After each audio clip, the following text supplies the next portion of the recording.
अगर कुरान के और एक बार हमारे देश की एक महिला ने कुरान की सच्चाई सामने ला दी तो सबके गले कटने लगे। दिक्कत तो उन्हीं को तो मैं दोगले हिंदू कहती हूँ ना। मुझे क्या, मुझे सभी मुसलमानों से प्रॉब्लम है नहीं, मुझे सभी हिंदू अच्छे लगते नहीं, क्योंकि मुझे पता है इस देश में अगर मुस्लिम इस तरह से कर पा रहे हैं या आ भी पाए हैं तो वो कोई और नहीं बल्कि हिंदू के देन। यहाँ तक कि हमारे देश में ये जो मुसलमान एंट्री किए थे वो कोई मुसलमान का नहीं बल्कि देश के हिंदू का ही देन। सवाल आपसे, जिस तरह से सनातन धर्म, रामचरितमानस और सवाल उठाया जा रहा है, सबसे पहले तो इस पे आप बताइए कि क्या कहेंगी, ये 24 के लिए है? जी नहीं, ये हमारे देश की दुर्लभता है। ये हिंदुओं की दुर्लभता है जो कि इतना सब कुछ सहने के बाद भी, मतलब सुनने के बाद भी सहते रहते हैं। ये हमारी ही सहने का नतीजा है जो आज कभी शिवलिंग पे टिप्पणी, कभी हमारे 33 कोटि देवी देवताओं को गाली गलौज और कभी हमारे रामचरितमानस पे सवाल। अगर कुरान के और एक बार हमारे देश की एक महिला ने कुरान की सच्चाई सामने ला दी तो सबके गले कटने लगे। तो दिक्कत उन लोगों की नहीं, दिक्कत हमारी। तो रामचरितमानस पे सवाल उठाने वाले पहले बीजेपी में ही थे, स्वामी प्रसाद मौर्य। जी बिल्कुल। तो मैं आपको क्या बीजेपी की कोई प्रवक्ता नहीं हूँ। मैं बीजेपी का समर्थन सिर्फ इसलिए करती हूँ क्योंकि वो एक वैसी ताकत थी जिसकी वजह से शायद आज हिंदुत्व जागा, ये हम मानते हैं। आज जो हम लोगों में ये या आप जैसे पत्रकार जो हमसे सवाल कर रहे हैं ना, वो कहीं ना कहीं इसी बिना पे कर पा रहे हैं हमसे। तो ये बागेश्वर बाबा पे सवाल उठाने वाले लोग कौन से, जिनको जो लोग मैजिक बता रहे हैं, कौन हो सकते हैं? अगर हमें अंधविश्वास का नाम दिया जाता तो मुझे बताइए, जो कार के समय कार के ऊपर ये ऐसे बुक रख के खोल के सुनाते, तो क्या कार को वो पोएम सुनाते हैं? या फिर किसी ठंडी लग रही है जो उस पे चादर चढ़ाते हैं? हम भी टिप्पणी कर सकते हैं, लेकिन आप मेरी बात में लॉजिक बताइए, मेरे बात में तथ्य बताइए। ये पूछ रहे हैं चमत्कार नहीं हो सकता, ऐसा कुछ नहीं है।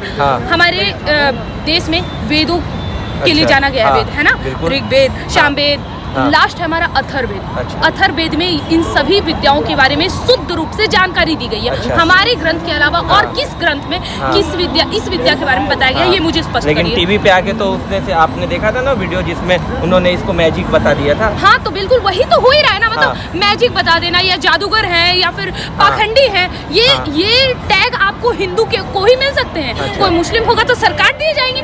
बोलिए आप किसी पैगंबर के खिलाफ, अल्लाह के खिलाफ किस तरह सर कटते हैं आप? तो बोलने वाले भी तो हिंदू ही ना। हाँ, तो दिक्कत तो उन्हीं को तो मैं दोगले हिंदू कहती हूँ ना। मुझे क्या, मुझे सभी मुसलमानों से प्रॉब्लम है नहीं, मुझे सभी हिंदू अच्छे लगते नहीं, क्योंकि मुझे पता है इस देश में अगर मुस्लिम इस तरह से कर पा रहे हैं या आ भी पाए हैं तो वो कोई और नहीं बल्कि हिंदू के देन। यहाँ तक कि हमारे देश में ये जो मुसलमान एंट्री किए थे वो कोई मुसलमान का नहीं बल्कि देश के हिंदू का ही देन था। उस जयचंद को हम आज भी याद रखते हैं और उसके खून के इंसान आज भी हमारे देश में मौजूद है, जिनकी बदौलत हमें ये दिन देखना पड़ रहा है। 24 में चुनाव है और अभी योगी आदित्यनाथ ने कहा है कि सनातन धर्म को घोषित कर देना चाहिए। आप क्या कहेंगी इस पे? ये चुनाव के लिए हो रहा है ना ये सब? जी नहीं, बिल्कुल भी नहीं। आपको ऐसा क्यों लगता है चुनाव के लिए हो रहा है? इसका मतलब कि आप ये जब संजय गांधी की मृत्यु हुई थी तो आप ये मान सकते हैं कि इसमें इंदिरा गांधी जी का हाथ था? अच्छा, ये आप मान सकते हैं। अगर आप इस तरह से सबको चुनाव से जोड़ेंगे तो आपको पहले की भी सभी हिस्सों को चुनाव से जोड़ना होगा। और दूसरी नंबर बात, 2014 में इतना तो आपको भी पता है कि अगर भारतीय जनता पार्टी या मोदी सरकार सत्ता पे बैठी है तो उनको इस बिना पे बनाया गया है कि ये हिंदुत्व की सरकार है। उन्होंने टोपी पहनने से मना किया, उन्होंने मस्जिद पे आवाज उठाई, उन्होंने मंदिरों के बारे में बोला।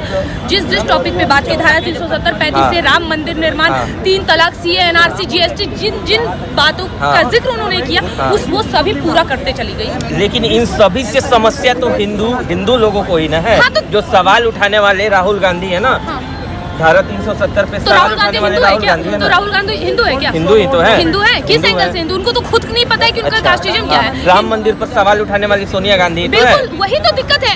ये एंटोनिया माइनो यही है ना। कुछ दिन पहले जो औरत बार में नाच कर रही थी, उनको पता होगा हमारे राम का अस्तित्व। और सबसे बड़ी बात ये है, जिसको आप देश की बहू बना के रखे हैं ना, हमारे देश में सिर्फ नारियों का सम्मान किया जाता है। इस वजह से इस देश के हिंदू चुप है। अगर उनके जगह कोई और होता तो अभी तक 36 की 36 गोली लग गए होते सीने में। अच्छा, तो बागेश्वर बाबा पे सवाल तो ऐसे नहीं ना उठाया जा रहा, इससे पहले भी तो कई बाबा है ना। जी बिल्कुल। अब मैं एक बात बताती हूँ, हमारे देश में बहुत सारे ऐसे धार्मिक गुरु हैं, धर्म गुरु हैं, जिनको गिरफ्तार किया गया। आज से 2 साल पहले अमेठी में एक बलात्कार किया गया, जिस बलात्कार करने वाला मौलवी और उसके एक साले थे और एक नाबालिग बच्ची का बलात्कार किया गया। क्या वो मौलवी जेल में है? मुझे एक बात बताइए, है?